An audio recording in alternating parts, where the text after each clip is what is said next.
Hey guys, Colby here. Welcome back to another video. Today we are playing King Arthur's Legends Rise, sponsoring today's video and the channel. Thank you also to Netmarble for this one. King Arthur's Legends Rise is a turn-based game unlike any other. Not only because of the graphics look absolutely mint. I'm currently playing this game on PC, but it's also available on your mobile platforms, but on PC just looks extra beautiful, right? There will be download links for you guys to check out below in the description and comments of today's video, as well as guys their socials to check those out. They give out some nice promo codes frequently, I've found, since they've globally launched, and you get some freebies out of those. So this is the game. It looks beautiful. We'll go over on how the skills work. We'll go over on how heroes look, how relics work within the game, how the story mode is so unique, so beautiful, so you know, it just looks great. They've put in a lot of time and effort into this game, and it just shows. Okay, so just one more reason why you should try it out. Just look at this guy. Look at this guy trying to wreck my team. But my team is short beautifully. It's the current setup is running on auto, but it's more like easy encounter. On the later encounters, of course, you have to set up your skills on how they work, and also you have to look at the vigor system. This is the thing that is so different within the game. The vigor basically is what makes your skills work and become more powerful. You recover vigor when one of your heroes gets a turn. This is the system that I'm talking about. It's in the bottom right, and when you use your skill 1, your default skill attack, the one that doesn't need any vigor really, when you use this, you recover vigor. So when you use this, now my vigor will jump out by +1. You'll see this, and then when I also get a turn, I get another point of vigor. So when I have 3 points of vigor, I can actually use my third skill called Inferno Strike here with Arthur, one of the rare heroes that we all get when we start the game, and this does 196% of the attack. So once I use this, this will actually be utilizing 3 vigor points, as you see here. If I use the second skill, this would utilize 2 vigor points, and these vigor points do obviously deplete, but they also recover as you take your turn. So there's additional strategy on when you want to be using this. Of course, you set up your skills much later on. If you want to see as an example, this is the skill order settings that you will be placing through later on when you're actually facing the more difficult versions of this boss. But for now, I'm totally cool with this one. Let's use the Inferno Strike and do 1,805 crit there to get the victory screen and see Arthur killing that big monster. We have a 3x battle multiplier, meaning we basically use 3 times the energy to go through and get triple the rewards. It's quite cool. It's quite a cool system. It absolutely makes sense when you want to be quickly utilizing the stamina that you have within the game in order to push through and, let's say, finish off your dailies. But that is how battles work. I just wanted to introduce that very quickly just to get you guys hyped up about the game. This is how my estate looks. The estate, you slowly build it out. You start out without even the plaza fountain here. Unlock this one, gives you some XP potions as time passes.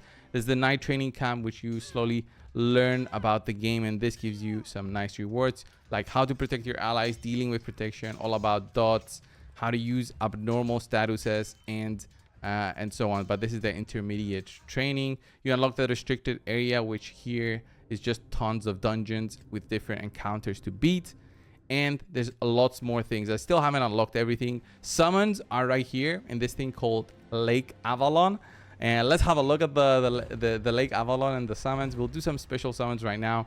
I've got 9 out of 10, but we can do a 10 pull, basically utilizing our gems. All of these gems I got through doing the story, by the way. So once I do this, we'll have a look at the summon animation, which is basically you just holding the sword. You click on here, and then you see the different glow on the sword. That means we get rares. You get a guaranteed 1 rare, I believe. There it is, and I actually got only 1 rare. My god, my luck is just so bad. And just skip through the heroes that you pick up as you go. Uncommons are okay. I haven't gone through the uncommons, if I'm gonna be fair.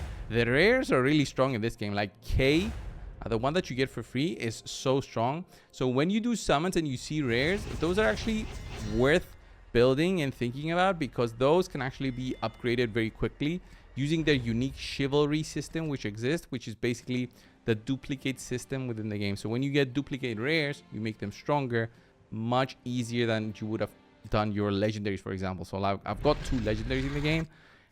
Tristan, which I think we all get for free, and then Morgan. This was like a lucky summon on my first day of just trying the game out and just playing, trying to, you know, get acquainted with the game before I make a video for you guys.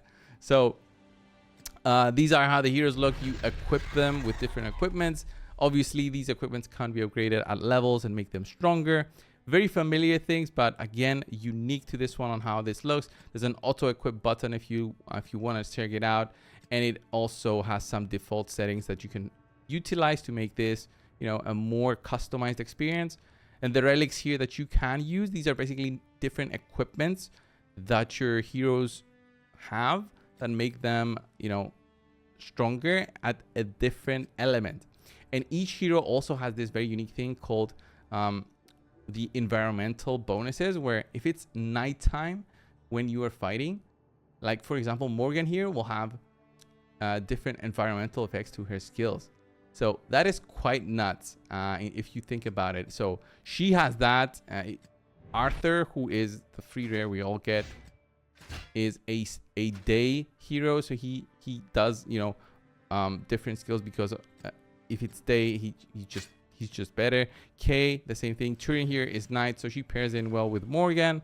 And then Tristan here pairs well with other rain heroes because he does different things when there's rain, comparing him to the other heroes.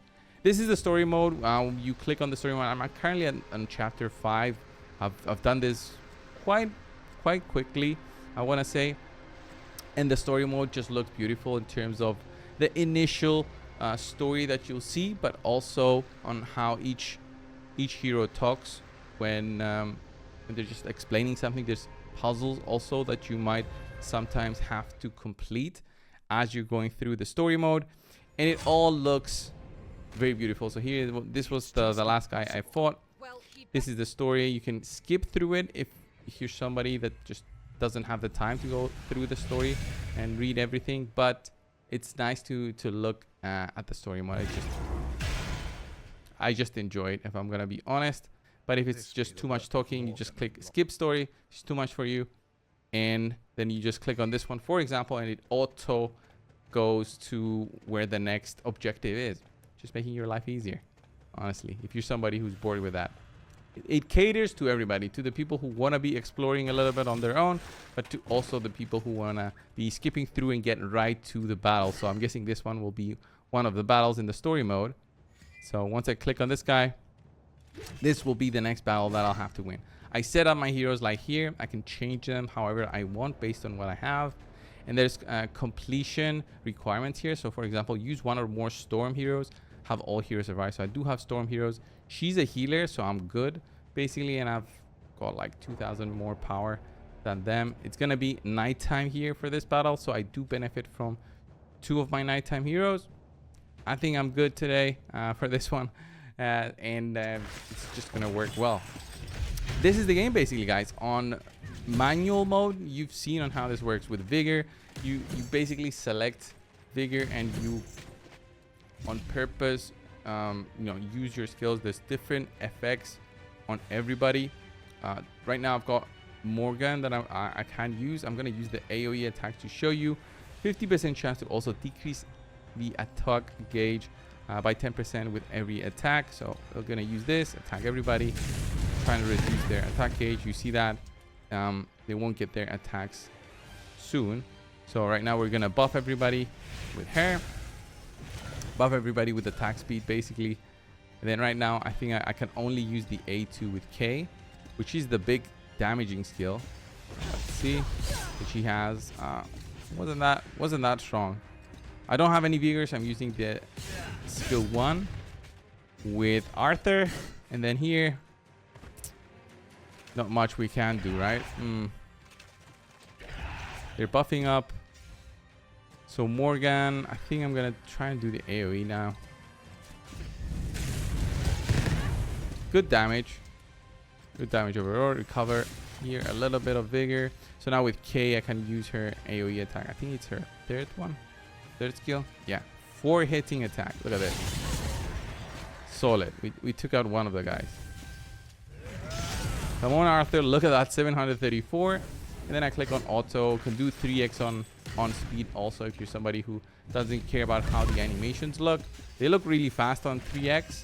2x seems okay, but if you're, you know, strict with your time you spend in these games, you do 3x once you're comfortable with all the animations and all that. So there it is, the victory screen. There's animations on the heroes. That looks cool. And we got the 3-star completion, leveled up as well. So some nice freebies for this one. That is how story mode works. There's also cool videos at the start of the story that you'll see. I don't want to spoil it for you guys. That's why I went to like the middle part of the campaign. You will experience the campaign on your own, the story mode, and you'll enjoy it. So this was King Arthur's Legends Rise, guys. First video, more so like a let's play kind of thing. I wanted to show you guys without being too strict on how to educate you on the game. That will be for the later videos, for the later part of the series on this game. King Arthur's Legends Rise, thank you so much for sponsoring today's video and the channel. Thank you again to also Netmarble. Guys, check out the game. You can play this on your mobile device or your PC. There will be links to their socials as well down below in the description and comments of today's video. Thanks again for your time, guys, and I'll see you in the next one. See ya.